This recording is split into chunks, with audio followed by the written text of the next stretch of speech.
Magandang araw sa inyo mga kaibigan. Itong ating almusalita sa araw na ito. Ebanghelyo natin ay Luke 14:12-14. Sabi ni Jesus, when you give a feast, invite the poor, the crippled, the lame, the blind. Fortunate are you because they cannot repay you. You will be repaid at the resurrection of the upright. Kapag yung ginagawa mo ay dahil hindi kinahanap ng gantimpala. Pinupurify ng Panginoon ng ating mga intentions.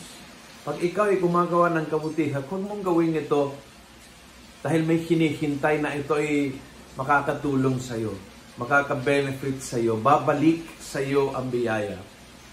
Tinuruan tayo ng Panginoon ng totoong blessing, ng totoong susi para mabuksan ang langit at mapuno ng biyayang buhay mo is to help people because you love. Yan, pagmamahal. Walang hinihintay ng kapalit. Walang hinihintay na ibabalik sa iyo. Walang hinihintay ng repayment. Walang hinihintay ng anumang bagay. Ang hinihintay is ang Diyos. Dahil sa Diyos, ginagawa at sa Panginoong kukunin ng gantimpala. At kapag tayo ay nabubuhay ng ganyan, with that kind of generosity, with that kind of I'm thinking of Mother Teresa. I'm thinking of San Vicente de Paul. I'm thinking ng mga great saints ng charity at ng maraming tao na kilala nyo at kilala ko rin.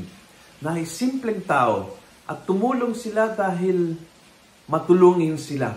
Hindi dahil may babalik sa kanila. God will repay them.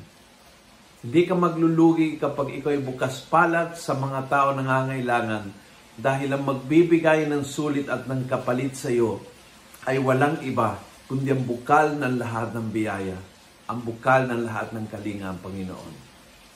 Kung nagustuhan mo ang video ito, pass it on. Punuin natin ng good news ang social media at gawin natin viral araw-araw ang salita ng Diyos. God bless.